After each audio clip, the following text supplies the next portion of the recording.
Hi, guys. Welcome to another episode of our podcast, Inclusivity First. Today, we have a person that mostly anyone who's working in the talent acquisition industry in India should know. He's a person who has been a very big proponent of building diversity, building inclusivity in the workplace. Hi, Gautam. Hi. How are you? Good. Hi. Hello, Ankita.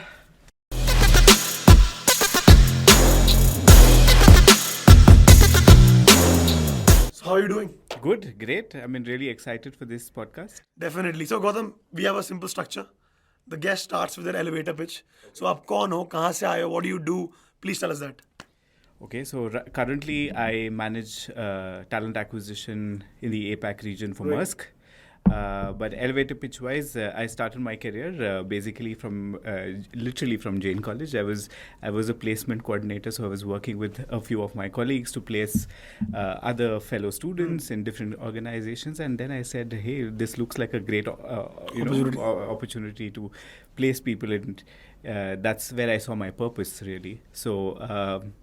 I didn't get a job in that placement, but I went over to a consulting company called Mafo. Right. By Randstad. By Randstad, Right. and that's where my career started. Was there for 2.5 years, and then joined Maersk.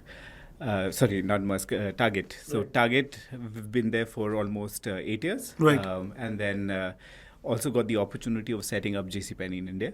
Oh, wow. Yeah. The GCC in India. The GCC in India. So I was almost amongst the first 4 employees there. Wow. So it was a really great option. Right. And then moved to Maersk. Maersk also in many ways in Bangalore was one of the first few people to start Maersk in Bangalore, Nice. at the technology center. So that's a little bit about. Perfect. So, Gautam, let's try to take like 2-3 steps back. Let's go back to the time when you were in your 10th. How were you as a student? What were you studying? Just tell us about that. 10th, I think, 10th doesn't have any specialization, so I was just a normal 10th standard Commerce, student. But science, kya?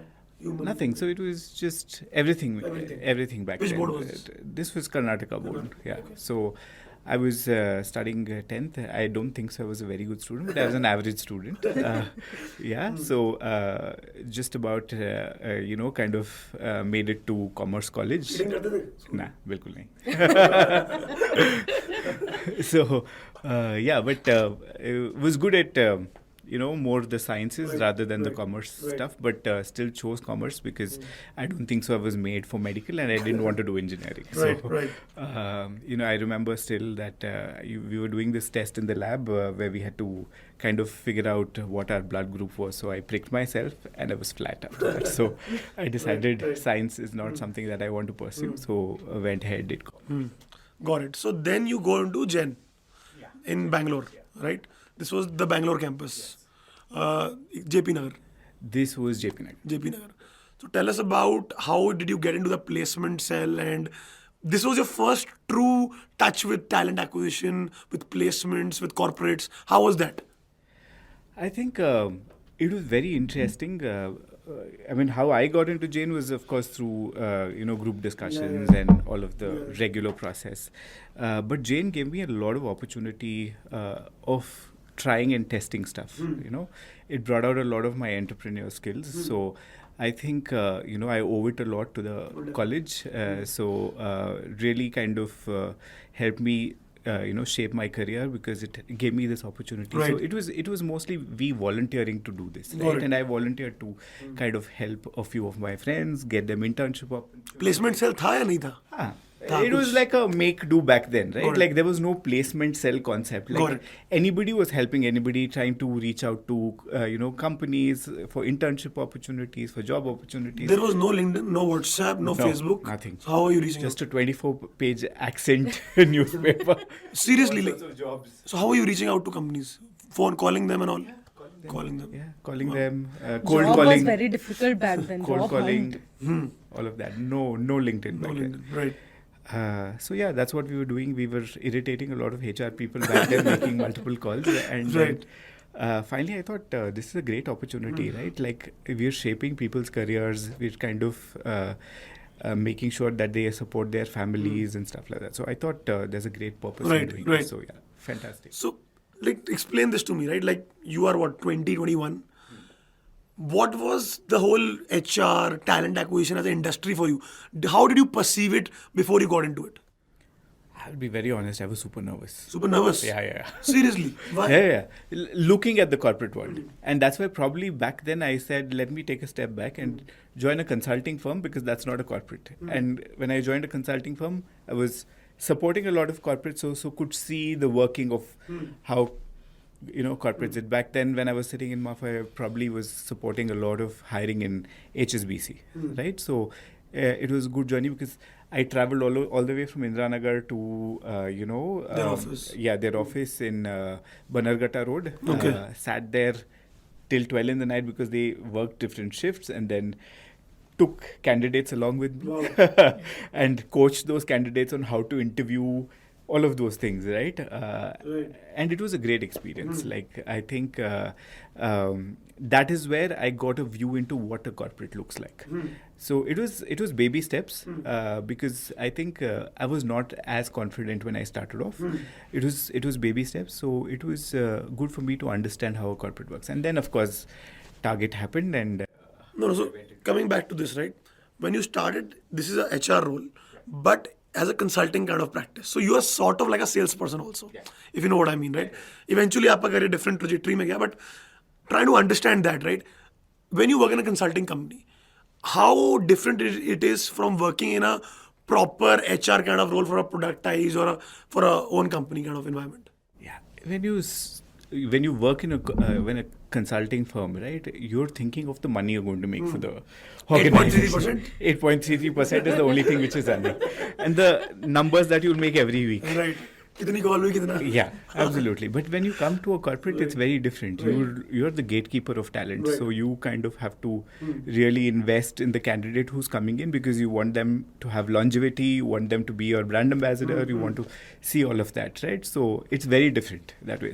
But of course, like back then, that's your first job, so you want to meet targets, so you're just thinking of numbers and how to get these candidates through the door of these organizations. So lot of people, right? For them, these consulting companies, these HR companies, they don't want to go there because they think a lot of politics happens there.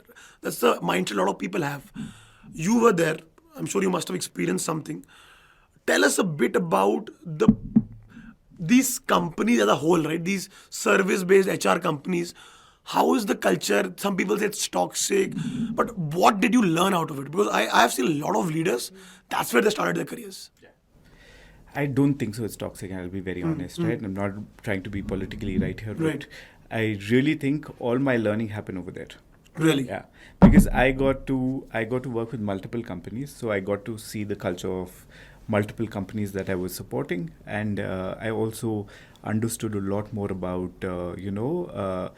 how one size doesn't fit all. Right. You have to cater to each client in a different way. So I think huge learning, but and the company which was a very popular company back then, Mafia, which got bought over by Randstad. Definitely. I think it was brilliant, because they taught me that I have to create my own path. I have to create my own path for success. Like you cannot have one formula for every company. So I think that was really good. So then from Malfoy, you went to Target. Yeah. So I was supporting Target from Malfoy as well. Non-compete poaching agreement नहीं था. Thankfully, back then, nothing of that sort. Thankfully, nothing of that sort back then, So right? Target was the time. This was one of the early GCCs, if I'm not wrong. Yeah. And they had amazing leadership. Yeah. I'll not name, but amazing leadership they had. Yeah. How was the culture shift? See, like I said, when you're in a consulting firm, it's like a sales organization. What you're thinking of is just the numbers at the end of the week and what you're going to deliver. But there's a sudden shift when you start going into a corporate, right? You get a holistic view of what HR is really. In consulting, I probably was looking at just recruiting. But when I moved into like a Target, I got a holistic view of, hey, once a person enters, what happens? Like there's a whole bunch of investments that happen on that person, right? from a standpoint of learning and then everything till Comp, the exit, right. Comp and stuff. So I got that when I joined Target. So a lot of these TA folks, right, they are confused that chalo maine start kiya in recruitment. Now where does my career go? Now you took a call, you went to do Target. Target, I saw you did multiple roles across HR, BP also. You were little part of comp committees, stuff like that. So how do you specialize in HR? Should you do everything or should you focus on one niche area? Like it's one's call, truly speaking. आपने क्या किया था? I love talent acquisition. And if you ask my boss today, she will tell you that I will not move into any other space other than talent acquisition. I get a kick out of the quick wins. So that's something which is my... इज्जत भी बहुत मिलती हाँ, absolutely. And it's an area in HR which is constantly going through a lot of innovation and change, right? So that keeps me really interested in talent acquisition. But, it's not a bad place to start. Talent acquisition is not a place to start, especially if you want a HR career. You can always grow into other things, but talent acquisition does give you a good insight of what HR really looks in an organization. So if we see your journey in Target, it was around 8 years, if I'm not wrong. 7 to 8 years. 8 years is a very long time. Like now, though, it's like a whole, like people will not even believe that. That time when it was 8 years for you, did you ever think of jumping ship? But my understanding is you did not. You were staying there for a long time, and I think that played out dividends. How do you rate patience here in your career in that particular part? I think patience is a part of every career, not just talent acquisition or even software engineers. I think you need to keep that patience. But I think it's not just about the patience; it's also about how much learning you're getting. Right? At Target, it was change every day, so the learning was also immense every day. So I think that kind of was really good for me. So that's what kept me going, and that's why I did not move out of the organization. And then from Target, we see you come into Maersk, right? Sorry, JCPenney. I want to understand, right? Like, how does a person take a call when to switch? Like, now you are in an organization for 8 years. Yeah. Now it's part of your life, part of your identity. Everyone in your family says कि ये तो मतलब Target मतलब Gautam मतलब Target. अब वो call कैसे लिया आपने? So generally, not just about this, but generally. Yeah. So when I was reached out by JCPenney, the role looked very interesting, right? At Target, I was managing technology as a portfolio, whereas at JCPenney, it was entire talent acquisition end to end, right? So that looked like a very lucrative learning for me. Like end to end talent acquisition, you do everything: technology, non-technology, operations. You do a lot in terms of transforming the HR organization. So that's when I took a call that I think that this looked like a more challenging opportunity and moved into JCPenney. And it was for me starting from scratch, right? There were like 4 people in the organization in Bangalore, and we were partnering with a consulting firm to build JCPenney from scratch. And when you left, how many were there? 650. They build a big team. Yeah. So we see that right now you're into talent acquisition.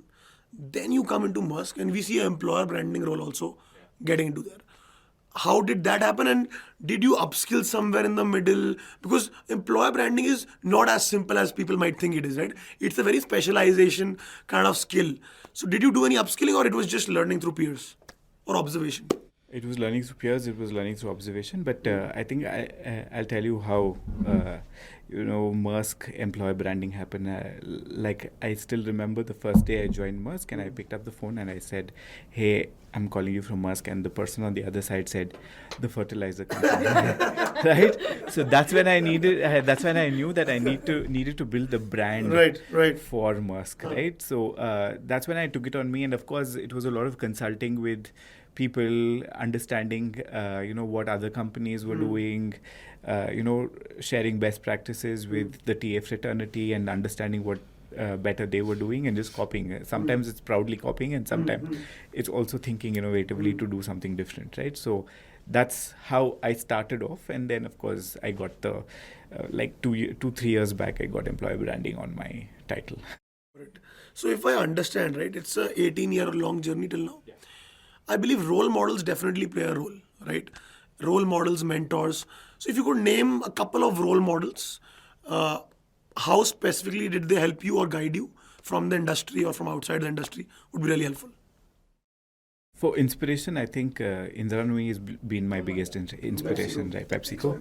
I think I watch all her podcasts. I think I watch every YouTube video that's put out there on what she's saying on diversity or what she's saying on putting extra hours at work. So she's been a very big inspiration, and she's been somebody who's without knowing me, has inspired me. Like Ekalavya kind of thing. Ekalavya kind of thing. So inspired me in doing a lot of work at different levels. But also, I've had colleagues, my current skip boss, Shalini, she's been a huge inspiration. She's guided me through, she was with me at Target and now at Maersk. She's guided me through all the time on how I should actually think of career and what I should do and stuff like that. So these have been two people who've been extremely inspiring for me. Perfect. So how important is it for a young professional to identify these models or these mentors in their life? And sometimes it's so tough to find one. How do you find? Yeah, so my formula has been very different. I've identified people understanding their journey, right? For example, if I have an opportunity area, Right. and I see the same opportunity area in that person and how that person's flipped it around for themselves, then I'm going to go after that person to be my coach, because I've seen them really improve in a certain subject, and that's how I've identified this coach for myself, right? So I think that's been the formula for me. So you have to be open about it. Open about it, yeah.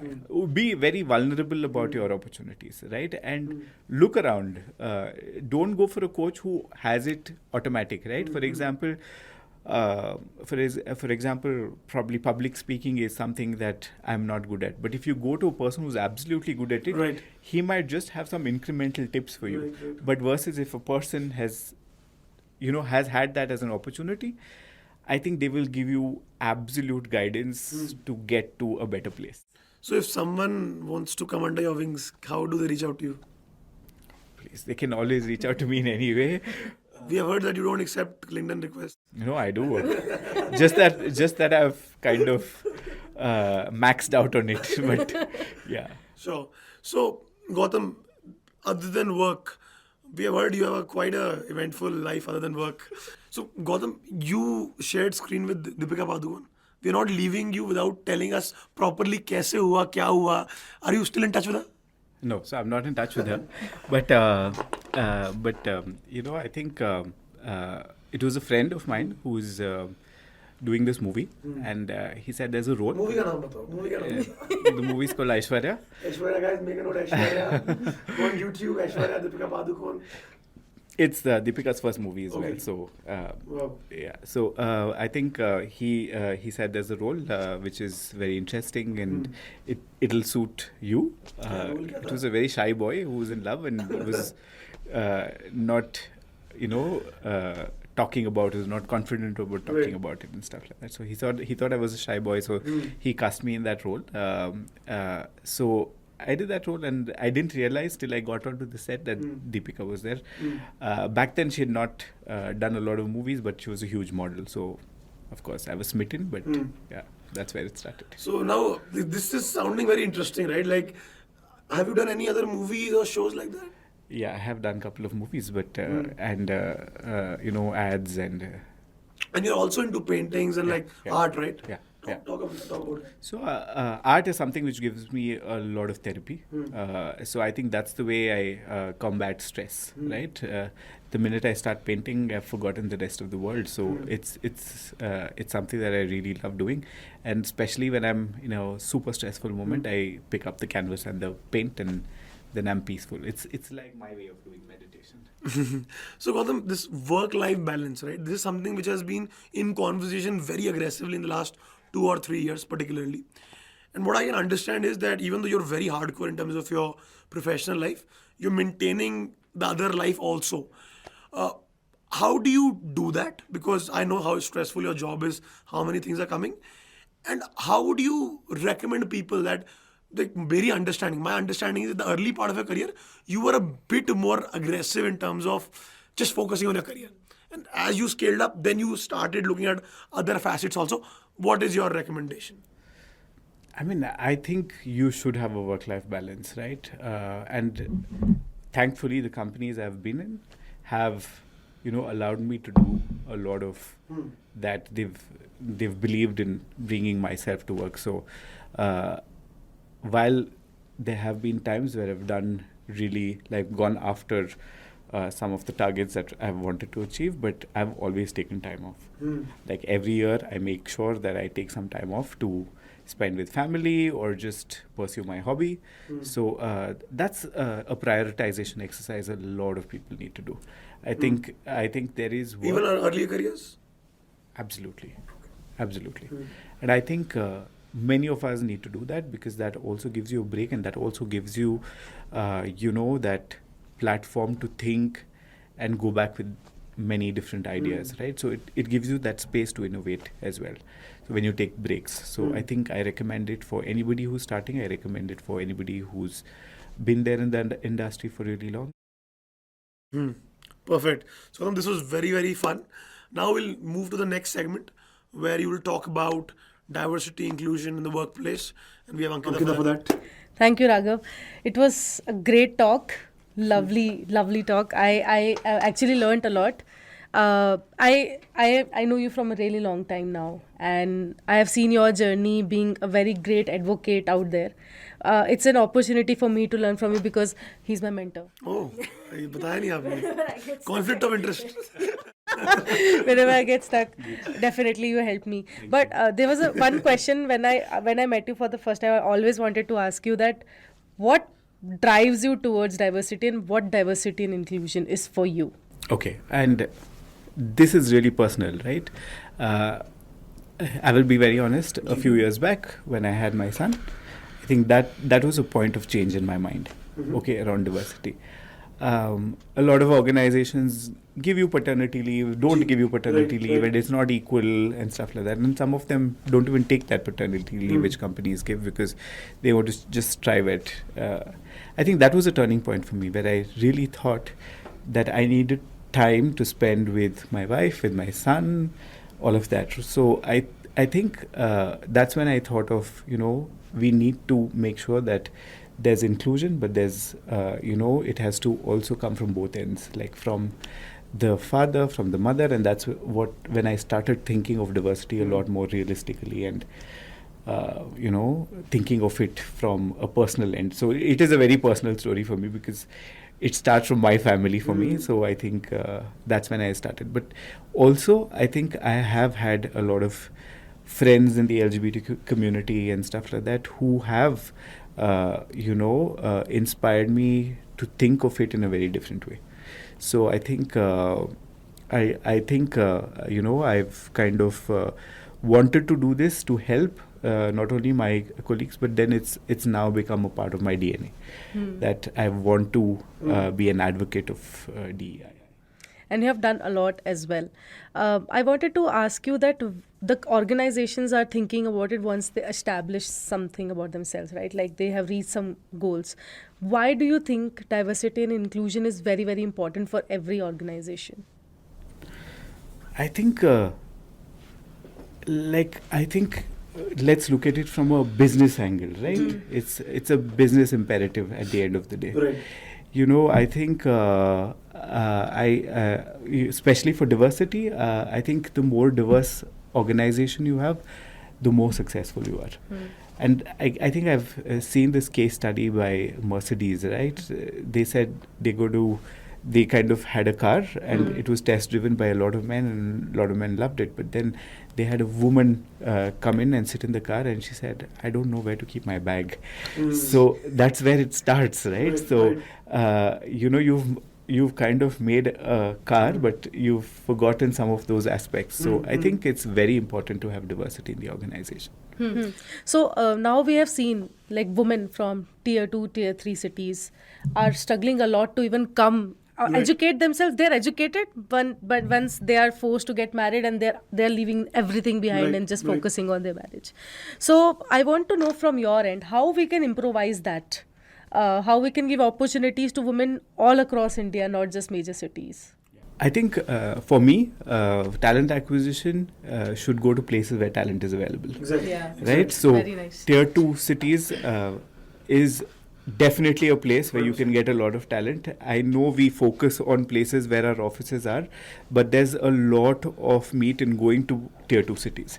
During the pandemic, we kind of helped my organization to get see that opportunity. So we said, hey, why not go to tier 2 cities? And we created a program called Reach. And Reach helps us go to tier 2 cities. We find women there who probably have not had the opportunity, and they cannot travel to bigger cities, but they want to work, they want to be with family. So we said, we will give you the ecosystem to work from your homes, but tier 2 cities is where we found a lot of people.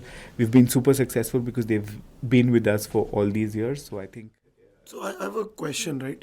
So these are women that you're talking about from tier 2 cities that they have their things in their house also. Yeah. And for them, remote work becomes a very interesting kind of ploy, right? But now people are calling them back to office. Yes, I've heard. Now, how do they manage that? Because COVID ke dauran, we understood everyone was working from home.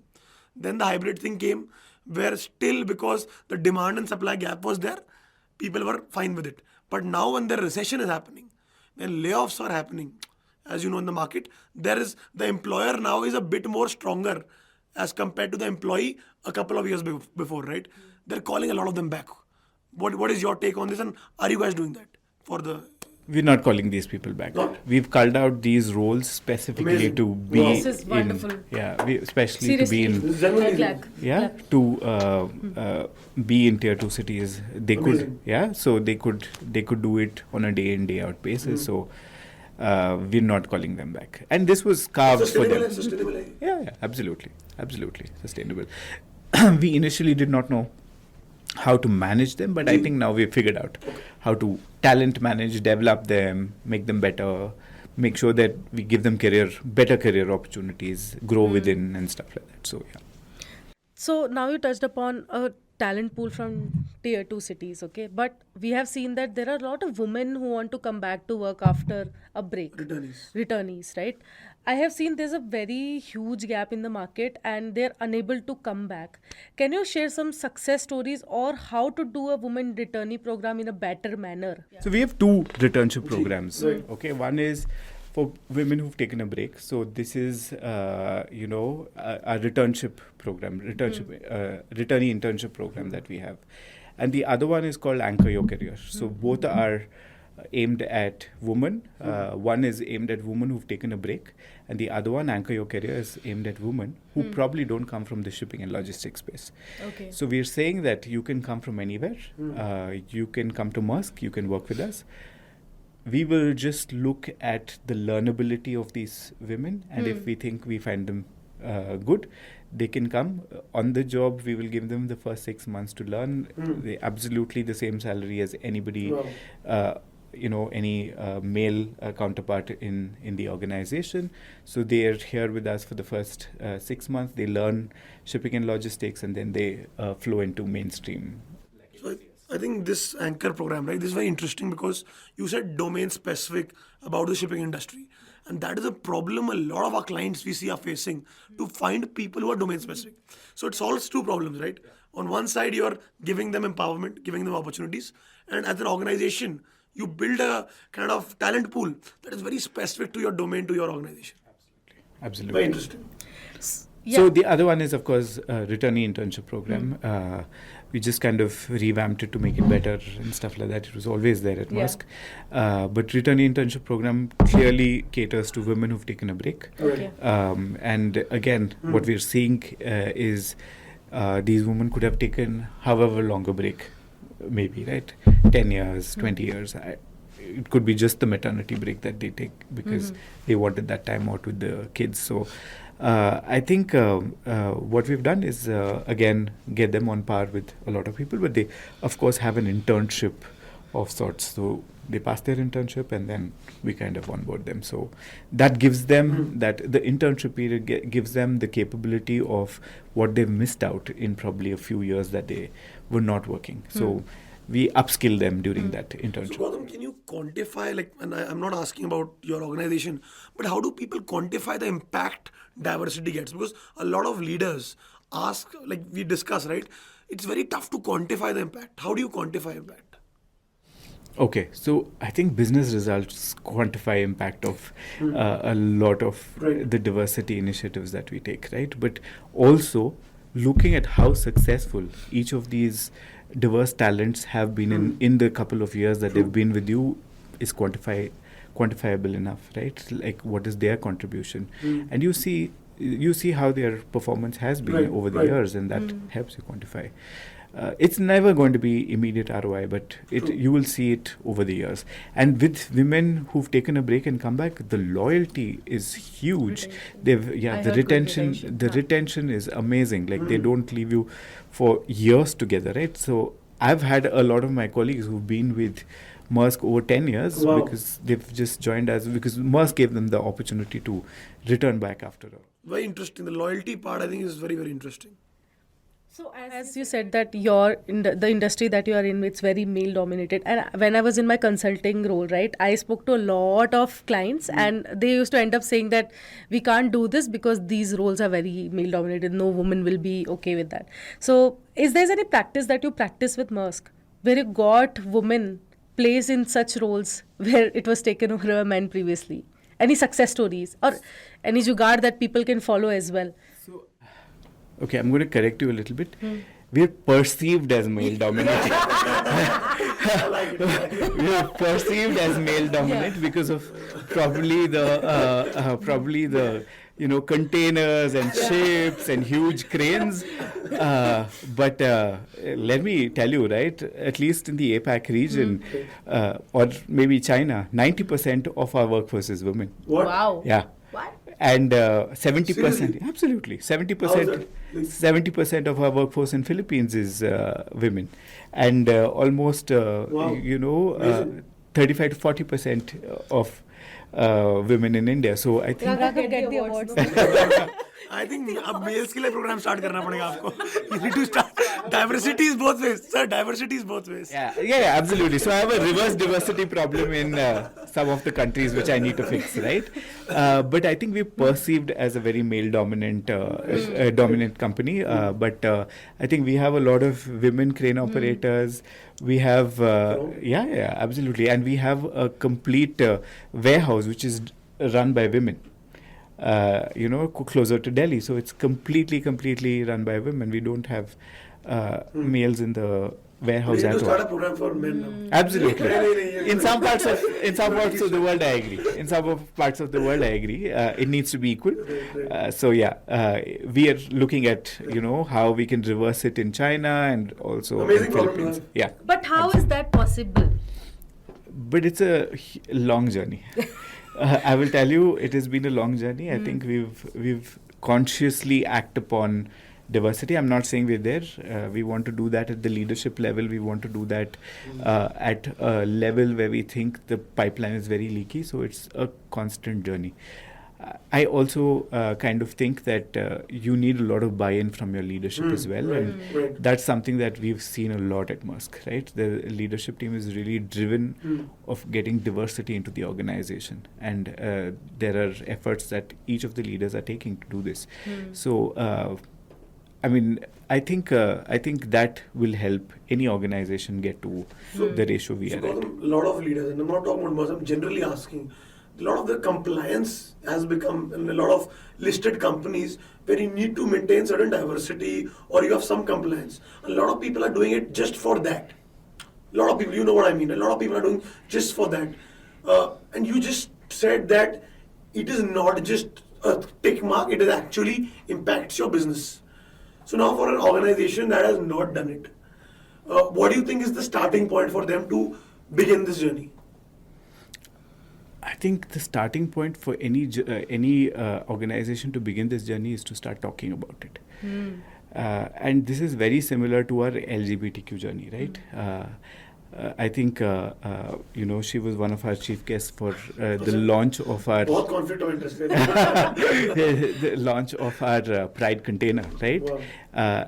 Why we had the Pride containers so that people can see the Pride container and say that we are also open Right. to hiring Hmm. people from the LGBTQ community, right? True.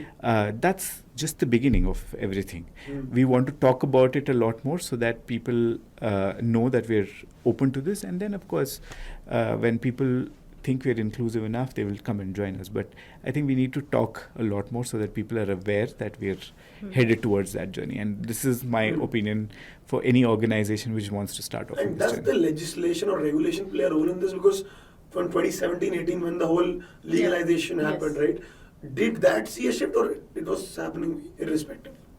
It was happening all across the other parts of the world, but probably not in India. Yeah. After 2018, we saw rise up. So that Pride container actually went to all the cities in India. Okay. Pride container. And it's a I was- rainbow-colored container. Yeah, it was very pretty. I'll send the picture. Yeah. So, as you said, as I've seen that you mentor also in multiple forums. Why do you think that we need additional mentorship for people coming from diverse communities when we talk about people with disabilities, LGBT candidates, or maybe women returnee? Why that mentorship is important?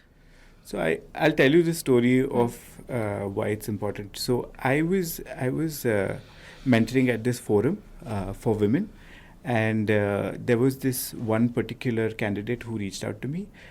She said, she was a software engineer. She then kind of took a break for 20 years. Right. Okay, and she wanted to come back into the corporate. She kind of said, this time when I go back, I don't want to be a software engineer. I probably want to do a lot more work in the sustainability space. Okay, and she'd done a lot of learning in the sustainability Right, space, right.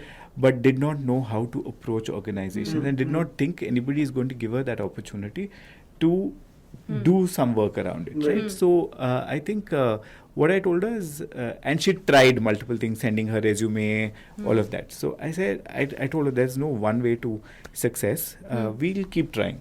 Okay, you send your resumes to people, and more than all of that, I said, now you have social media as a platform. So when you see a good influencer who's talking about sustainability, why don't you just write something, like post something on what they've written? At least they'll know that you have the knowledge to do this job, right? And she continued doing it. I'm not naming her, but she continued doing it. And then one day, Volvo called her, and now she works at Volvo in the sustainability space, right? That's a good idea. Yeah, it's a good idea. So I think probably people, women who've had that break, don't know how to approach organizations. But that was the starting of my journey of being a mentor for people in the diversity space. So that's been a huge success, and I've loved that journey which this woman took, and now she's successfully working. So this was like an employee branding kind of thing, right? Yeah. Branding kind of thing. So I want to understand from an employer branding viewpoint, right? I think it's extremely important for them to display also what all they are doing. Yes. Right? So what is the definition of employer branding? And in particular for D&I, how critical that is? I think definition of employer branding is tell your story. Okay, I think, for example, like Ankita just said, you are a male-dominated company, right? So we have to tell our story of how we're not a male-dominated company so that the rest of the world sees it that way, right? We might not be. So it's very important. So now we've started putting a lot of women imagery on our posters. We've kind of made our job descriptions gender neutral. So it's so that people know that we're not just a male-dominated shipping company, but it's also about the optics of what people see. So, if any viewer over here is a talent acquisition leader or they are a recruiter and they want to create some impact in the organization, how would you recommend them to start their DEI journey step by step? I think speak about it was the first thing, right? Yeah, speak about it is the first thing. And of course, second thing is get buy-in from your leaders. That's important. Otherwise, it'll be a tick in the box. So you'll just keep going after, and then I think getting people together and making them understand why it is important is the biggest thing. Otherwise, it is not going to make any impact. So for any talent acquisition person, I will be very honest. If you're saying you've just started the journey, you're not going to be successful in the first year. You need to have the patience, and you need to go through the entire journey till people start buying into your idea. So you have to be super patient. It's not going to happen over 1 or 2 years. It'll take almost 5-6 years before leaders buy into your idea, and before people start seeing the benefit of doing this. That's great. So Gautam, we have one final question for you. So imagine you are 22-year-old right now. You're starting your career in the talent acquisition HR space. What is that advice you wanted someone should have told you when you were 22 in this industry? And what will you give them? Okay. I think one advice which I would have loved people to give me is, there's not one single formula for success. Okay, you have to have your own journey, and just reading a self-help book will not make you successful, right? So I think that's something, because I think I invested a lot in reading self-help books on how I can become, successful in my job. While self-help books are inspiration, it's not that you follow somebody's exact path to success. Is not going to be that you are going to be successful as well. You have to kind of shape your own success story.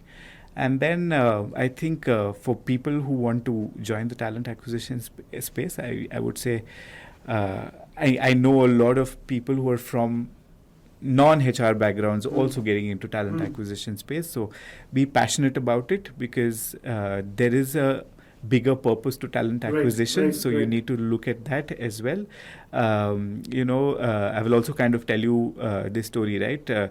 What kept me sustained in the talent acquisition space was we kind of went on a CSR event and to an NGO which we support, and I was looking at some of the kids there. And then we started mentoring those kids. Like eventually, after a few years, we said, "Oh, okay, these kids are smart."